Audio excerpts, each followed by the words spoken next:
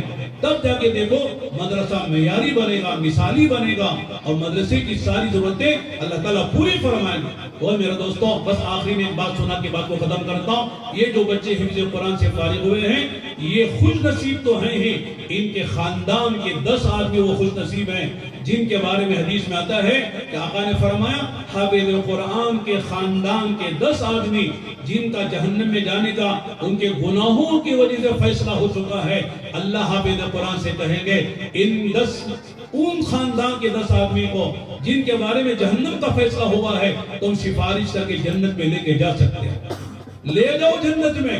لہذا ماں باپ سب سے پہلے آئیں گے، دادا دادی، نانا نانی آئیں گے، جو رشتہ دار ہوں گے ان سب کو سفارش کر کے یہ حافظ قرآن جنت میں لے کر جائے گا، اور جنت میں جانا ہی اصل کامیابی ہے۔ فمن زحزح عن النار وادخل الجنہ فقد فاز وما الحیاۃ الدنیا الا متاع الغرور۔ فرمایا کہ اصل کامیابی یہ ہے کل قیامت میں اعلان ہو جائے کہ فلاں ابن فلاں کو اللہ نے جہنم سے بچا لیا، اس کے حق میں خدا نے جنت کا فیصلہ کر دیا۔ یہ اصل کامیابی ہے۔ دنیا کی کامیابی کیا ہے؟ 5 کروڑ کا بنگلہ بنا کے وہ بھی چھوڑ کر جائیں گے، 5 کروڑ کی کار میں پھرتے تھے وہ بھی چھوڑ کر جائیں گے، اور لاکھ روپے کا جوڑا پہنتے تھے وہ بھی چھوڑ کر جائیں گے، 5 لاکھ کی گھڑی پہنتے وہ بھی نکال لی جائیں گی، ساری چیزیں چھوڑ کر جانا ہے۔ اصل آخرت ہے۔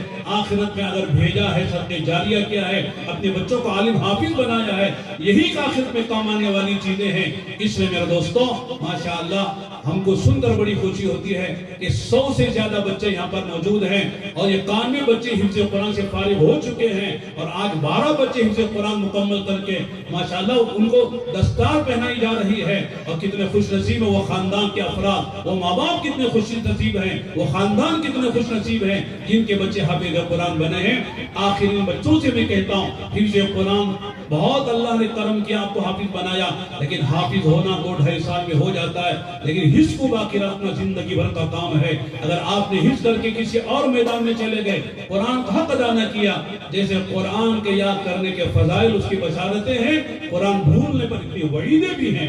اس لیے قرآن پڑھنے کے بعد قرآن کو باقی رکھیے، آگے علم دین کو حاصل کیجئے، عالم بنیے، آپ کو قرآن کے پڑھنے کا مزہ آئے گا۔ اب تو قرآن سمجھے بغیر آپ پڑھ رہے ہیں، آپ کو کچھ پتہ نہیں کہ قرآن میں کیا ہے، لیکن جب عربی گرامر پڑھیں گے، نحو صرف پڑھیں گے، ادب و انشاء پڑھیں گے، عربی زبان آپ جانیں گے، قرآن پڑھیں گے تو سمجھ میں آئے گا، تو پڑھنے کا بھی مزہ آئے گا، اور سننے والوں کو بھی آپ کا قرآن سنانے کا مزہ آئے گا۔ اس لیے آپ آگے تعلیم جاری رکھیے، اور آپ کے جو سرپرست ہیں اس سے بھی میں کہتا ہوں بچوں کے حفظ کی نگرانی کیجئے۔ حفظ ہو گیا تو خوشی ہے، بڑی بات ہے، دعوت کیجئے اور لوگوں کو کھلائے، خوشی کا اظہار کیجئے، لیکن ان کے حفظ کو باقی رکھنے کے لیے جو بھی باتیں مشورے سے، جن علماء سے، جن بڑوں سے آپ کو رشتہ تعلق ہے، مشورہ کر سکتے ہیں، اسے مشورہ کیجئے، مشورے کے ساتھ زندگی چلے گی، انشاءاللہ آدمی محفوظ رہے گا۔ اس کے ساتھ ساتھ ماشاءاللہ جو بہاریں ہمارے صوبے میں آئی ہوئی ہیں، یہ سب صدقہ ہے دعوت کا، تبلیغ کا، کہ تبلیغ کی برکت سے بنگلور میں 50 مسجدیں تھی، اور تھوڑے سے مدرسے تھے، آج سے 50-60 سال پہلے تبلیغ کے وقت 1,000 مسجدیں مسلح ہو گئے، اور سینکڑوں مسجدیں بن گئی، اور اس کا ساتھ ساتھ مدرسے بن گئے، حفظ قرآن کے مدرسے بن گئے۔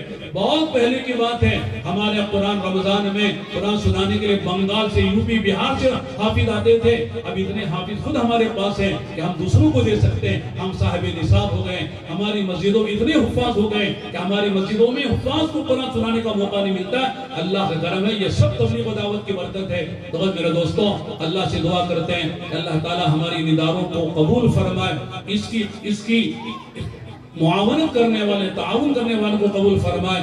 یہاں کی جو ضرورتیں آپ کے سامنے آ رہی گی، اور آپ کو پتہ بھی ہے کہ یہاں کیا ضرورت ہے، وہ بھی آپ کے سامنے آئے گی، اس میں دل کھول کر حصہ لیجئے، اپنے بچوں کو بھی عالم حافظ بنائیے، اور جو اللہ نے مال و دولت آپ کو دی ہے لگا کر اللہ کے بیان آخرت میں جمع کر لیجئے، یہی اصل ہمارا ذخیرہ ہے۔ بس اللہ سے دعا کرتے ہیں جو باتیں اللہ کی توفیق سے ہم نے کہی ہیں، اللہ اس کو سمجھنے عمل کرنے کی توفیق عطا فرمائے، اگر کوئی بات غلط میں نے کہہ دی اللہ اسے معاف فرمائے۔ وآخر دعوانا الحمد للہ رب العالمین۔